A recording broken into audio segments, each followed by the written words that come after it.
I work as a security guard in an abandoned luxury district in Florida. Yesterday, I found a family that wasn't supposed to be there. You know these Florida neighborhoods, right? The lawns are too green, the flamingos are too pink, and those pompous gates have names like King's Landing or Sun Valley. The perfect picture of the American dream. Only my sight is a dream that rotted alive. My name is Leo. I'm 40, and for the last 5 years, I've been a night watchman at an unfinished housing complex on the edge of the Everglades. After the hurricane hit, the investors fled, the money dried up, and 50 luxury mansions were left to decay under the scorching sun. My job is simple. Drive my pickup truck down streets that aren't on any map, and make sure junkies don't rip the copper wiring out of the walls. Usually, it's quiet here. You can only hear the foundation settling into the soft soil and the cicadas chirping. But last night, the cicadas went silent. It happened at 2:15 a.m. I was making my rounds in the west sector. The air was heavy, humid, smelling of stagnant water and slime, that swamp smell that soaks into your clothes in 5 minutes. I turned the corner onto Palm Drive and slammed on the brakes. House 42. There is no electricity in this district. The wires were cut back in 2019, but in the first floor window of House 42, there was a light, a warm, flickering orange light. Candles. Damn it, I muttered, killing the headlights. Usually it's teenagers or squatters deciding to play rich. I pulled out my flashlight, checked my holster. I have a license, an old habit from the force, and got out of the car. The silence was unnatural. Even the frogs had shut up. My boots crunched on the gravel way too loudly. I approached the window. There was no glass, just an opening covered by a mosquito screen. I looked inside, and what I saw made me forget how to breathe. It wasn't a junkie party. In the middle of a massive living room, where the floor was bare concrete and rebar hung from the walls, stood a cheap folding table. 3 thick candles were burning on it. 4 people were sitting at the table. A man in a perfectly ironed shirt, a woman in a polka dot dress, and 2 children, a boy and a girl, maybe 7 or 8 years old. Plastic plates sat in front of them.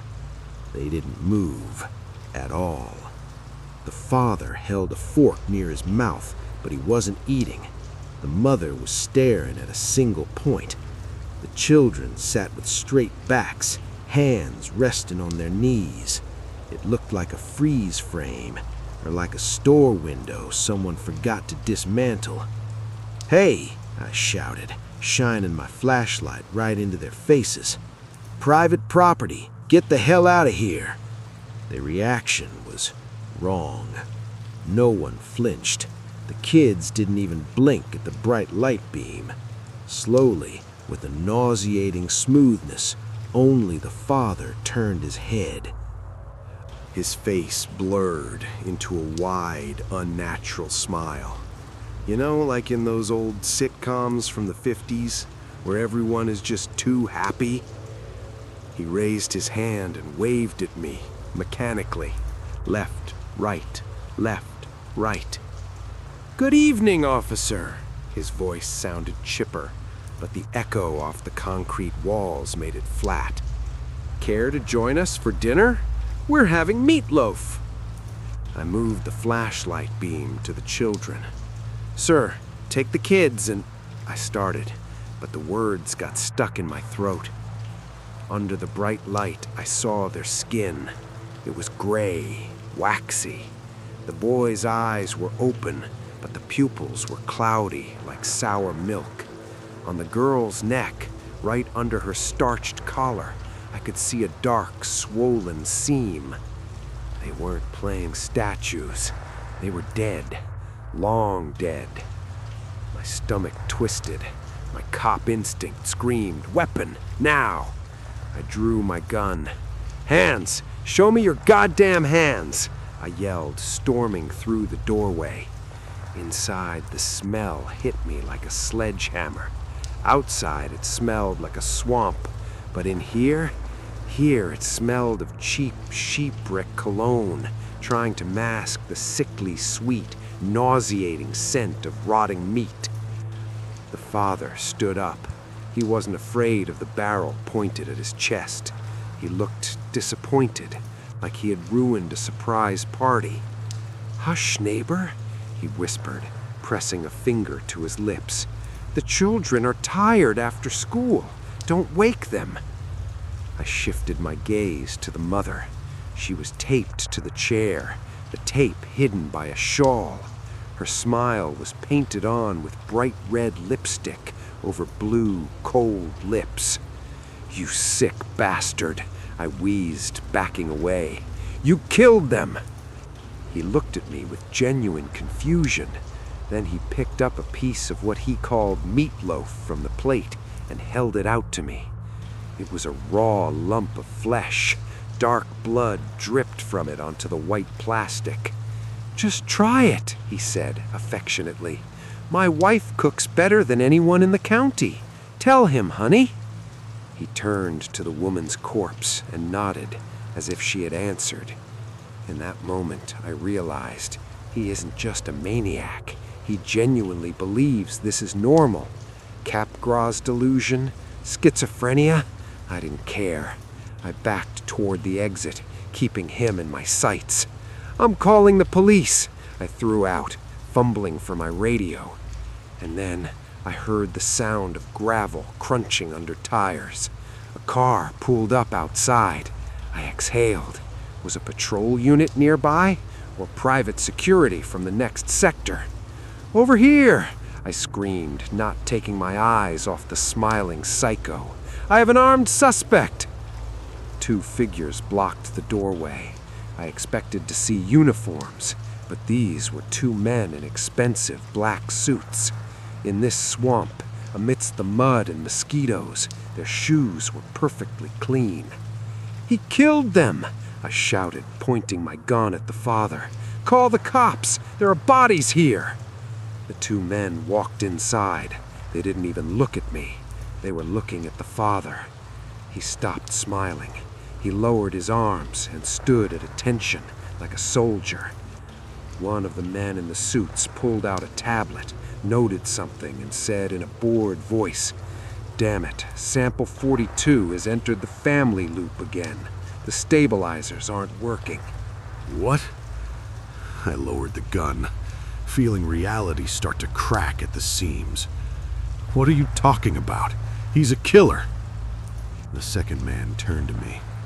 There were no handcuffs in his hands. He was opening a case that held a syringe with a long needle. "That's not a killer, Mr. Leo," he said, calmly, the way one speaks to a disobedient child. "That is an asset, and you are a perimeter breach." The father suddenly spoke, but not with the sitcom voice. His voice became mechanical, stripped of all intonation. "Protocol breach. Subject neighbor exhibits aggression. Reboot required." He stepped toward me. The man with the syringe did too. They weren't coming to arrest him. They were coming for me. "No," I whispered. I didn't wait for explanations. I fired. Not at them, at the huge panoramic window behind the table. The glass shattered. "Get him!" one of the suits yelled, but I had already jumped. I landed on a pile of construction debris, tearing my arm to the bone, but I didn't feel the pain. I ran, not to the car. They would have intercepted me there. I ran into the swamp. I spent 6 hours in the Everglades. I lay in the filthy muck while alligators glided past and drones circled overhead. I heard them combing the area. They weren't calling the police.